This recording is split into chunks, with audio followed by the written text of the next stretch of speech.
Okay. Well, I have not been doing many, many um, videos because I've been busy doing stuff. It's summer, I gotta do out stuff out there, and also wanted to drink tea outside, and it's not always conducive to record. But today, I'm doing a live, trying to see if that is a better thing, maybe to be able to put up some content. And today, well, I cracked open already the Oriental Leaf um, Wii Rock Tea sampler. They send me their samples are 20 grams, right?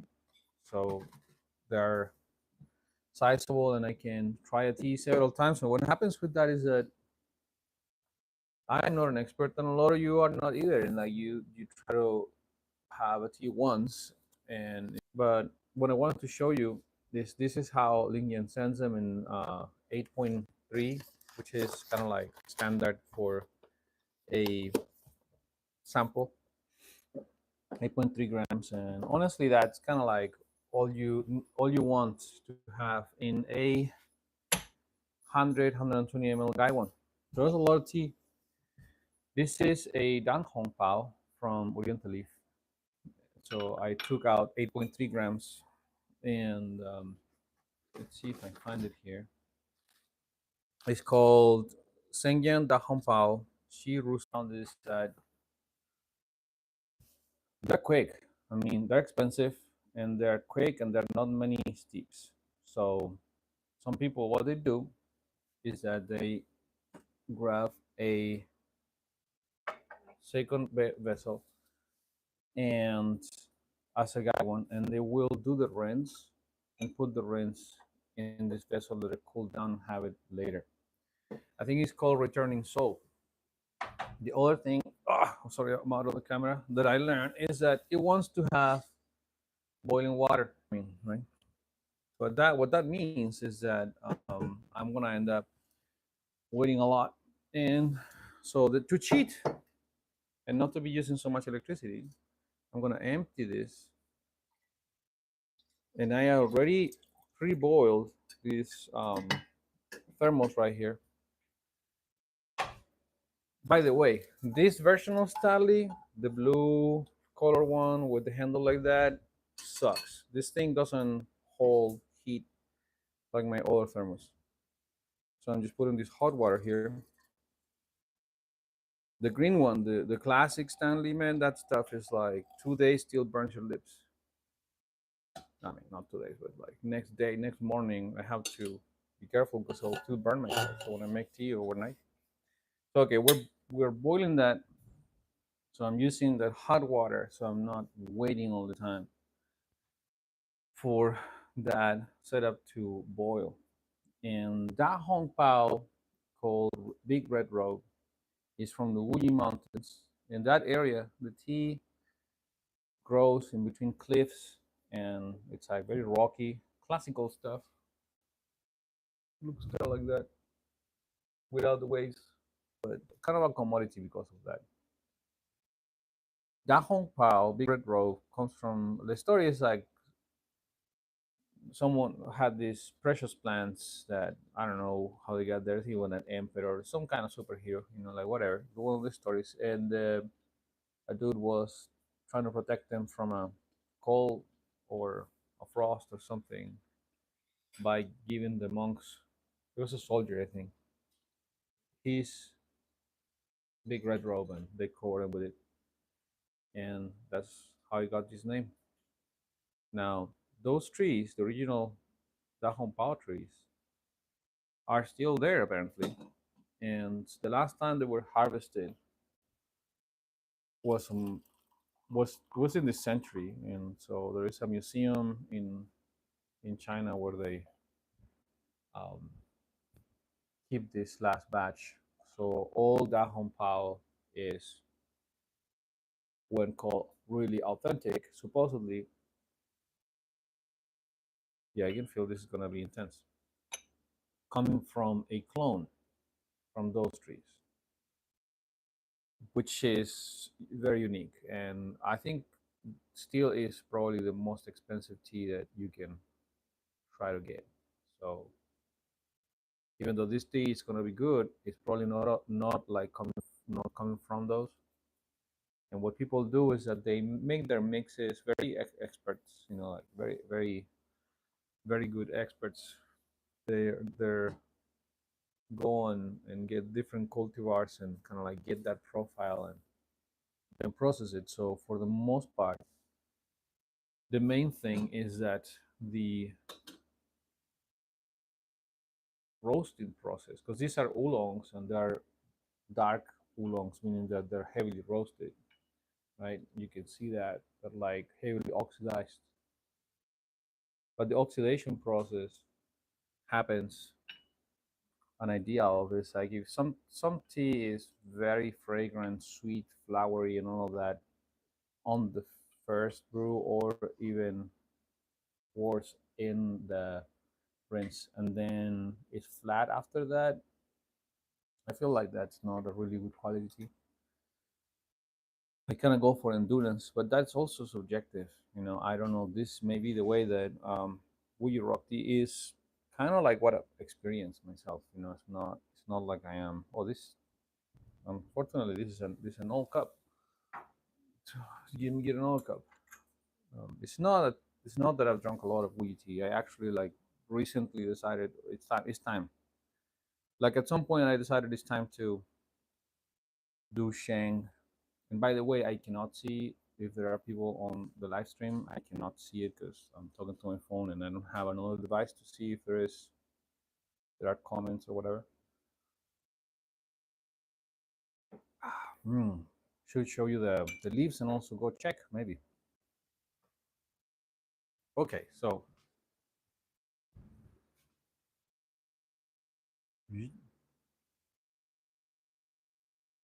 very dark leaves, very whole, got a leathery, sweet, toasted flavor. Um, I find it to be less fruity than the ones that I tried from Lingyang, but there are many kinds of Dahong Pao, and so it doesn't matter who sells them. I mean, Lingyang is a seller of these, and Oriental Leaf is a seller of these, so they, depending who they buy it from, how it's gonna taste.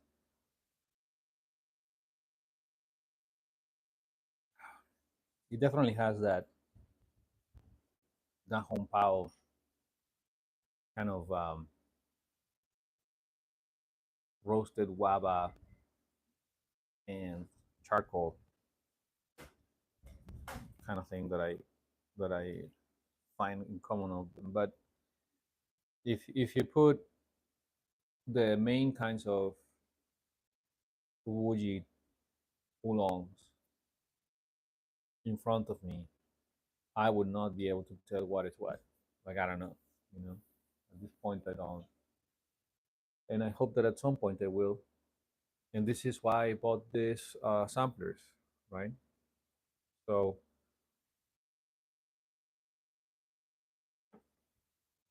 as well, in Wuyi, you will find Jinjume, which is a black tea. You will find other types of black teas that are very distinct um, of the area. Rocky black tea or whatever. Yeah, let's see. I got another hit here, and yeah. So I honestly don't think that drinking Wuyi oolong is for someone who's not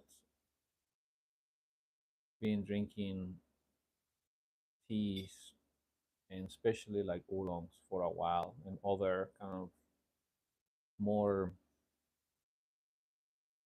like baseline oolongs like Tim Wan Jing or less oxidized. I mean, maybe even Taiwanese like Dongding or some of their Phoenix.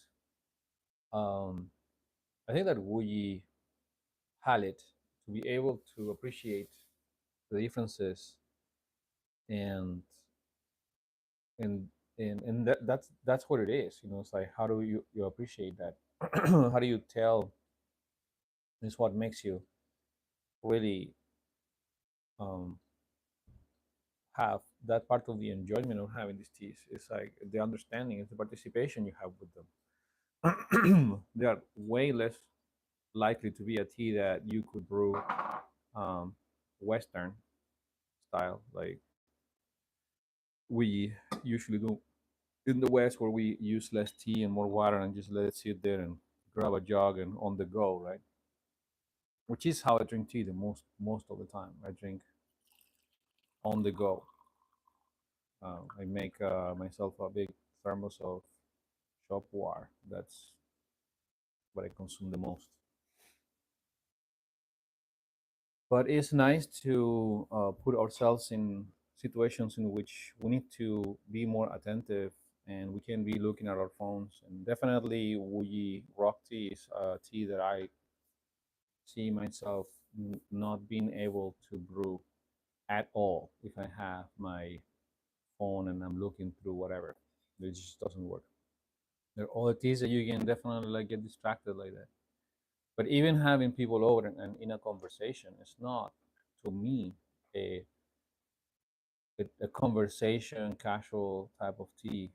Is more like this, where maybe I will be talking or other person will be talking, but not like for, um, not something entertaining. It it really is conducive to presence, and because it's more expensive and it comes in less quantities, it's more precious every time you do it, right? So you're not gonna be like, whatever.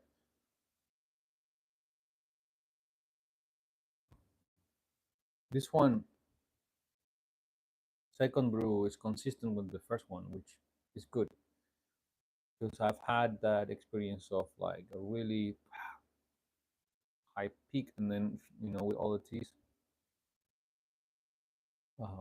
which is that's the type of tea maybe if you're gonna brew to people that don't know about tea and they're like, oh, what is that? Okay, oh, what a little nice thing is there? Can we have some tea? And then like, yeah, so can I have an oolong? And then you give them one of these like very flamboyant, types of flavor, and then like a very green one and whatever, and you show them oolongs that are different. You can those types of wheats that are a big punch, like fireworks in the beginning and then they go away. um I think they're good for people that don't know much, to show them, because they're not their attention span is not going to stay on the second, third, fourth brew. They're not going to be like, okay, how this one is now. So they're probably just going to get the first hit and that's all they're going to remember.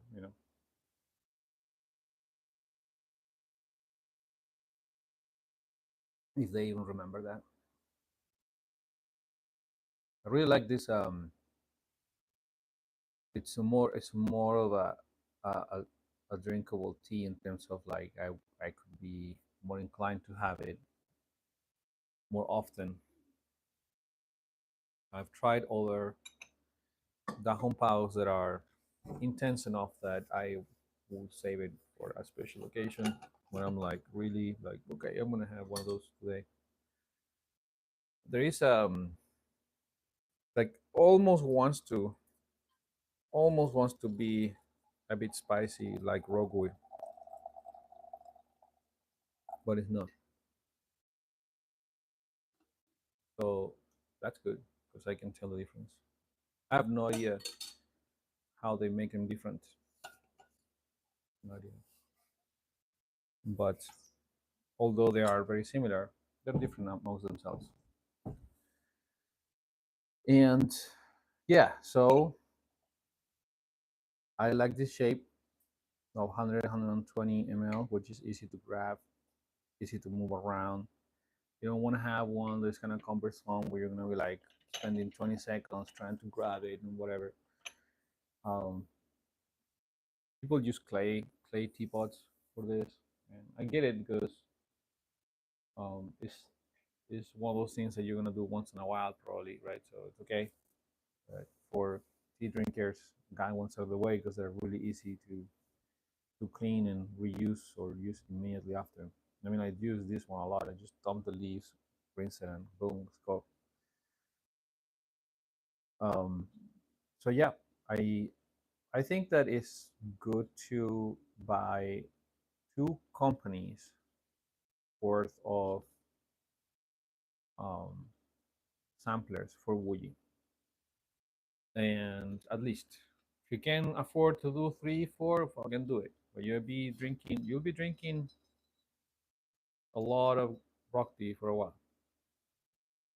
So having having different kinds of the same tea coming from completely disconnected curators, because you may understand that I imagine that people that are within the company, their profile is going to be like. That's why I like Oriental Leaf, is because I think that um, the profiles that they like and they sell are a good match to me. But in terms of educational purposes of learning these teas, I would.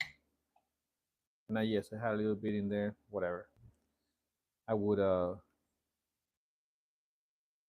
use mostly a couple of them. You know, I think in general it's good practice to do that. This is the third brew, and I had a little bit of the second on top.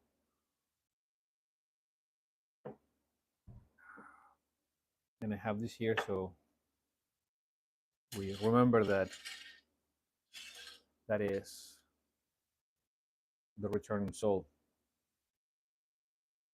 I don't feel that it's very hot, and my intention was to brew like four times and then have the returning soul and see what's up. Because when these teas cool down, they change flavor. I also find that when the vessel is dry, if I vent it, like it dries the guando bay inside of it and all that, I can smell a lot more sweet.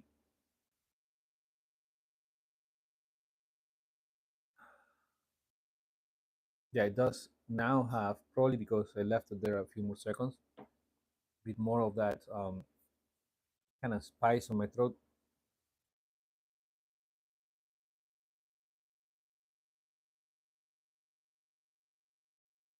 Yes, like a vintage and like ending.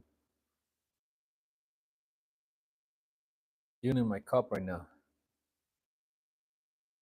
if I smell the cup, it has that incredibly sweet.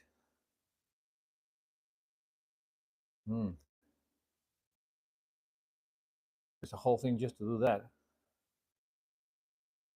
to appreciate that smell.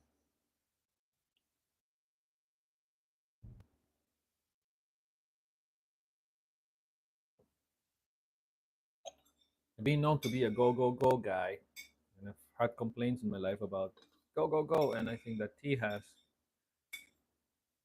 calmed me down, and so other things where I have to just sit down and do it. I think it makes me have a better um, character, more enjoyable company for others when I'm not constantly busy trying to solve problems.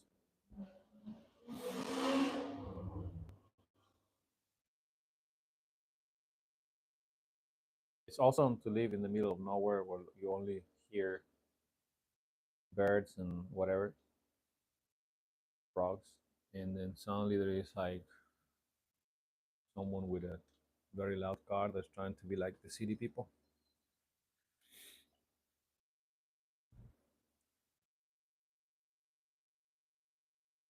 And I always think that's a nice car for a dirt road. Okay, this is the last one that I'm gonna share so that you see how things go, and then boom, that's cliff tea, the falls of a cliff. That's just how it is. I've not yet had Wuyi tea that doesn't hit like a point and then Doesn't matter how long you brew it; it's just gonna have that spent tea kind of flavor. But yeah,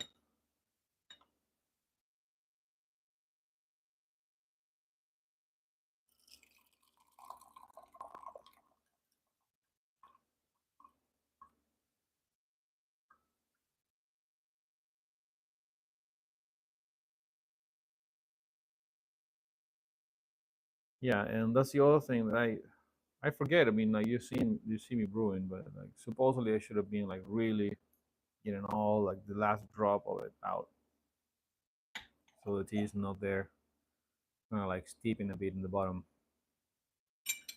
Um, but yeah, so it takes, it's kind of fun. It's a fun thing to do. I don't think I think more like a personal thing, maybe one or two people, but it's not very conducive having three, four people talking about whatever random stuff, even something else. Yeah, at this point, the fourth one is probably all I'm gonna get from it. But before I drink that and cool down, let's try the Returning Soul. More fruity than what I'm drinking right now. Very that's milky. That definitely is milky. Okay, because that wasn't earlier. It's like round and silky and milky.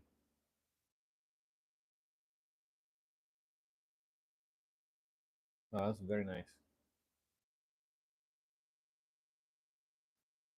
Definitely do not throw away the rinds. This is good. Very very nice. I'm glad that I kept it. This practice of saving the rinse and drinking it later is more new than that old practice, as far as I know. But hey, I hope that you had a somewhat entertaining session with me here. Mm. Now this tastes even better. It's like it reminded me of what I was supposed to be focused on. Yeah. So now this improved my experience with the fourth brew. All right. Hope you have a good time. Take care.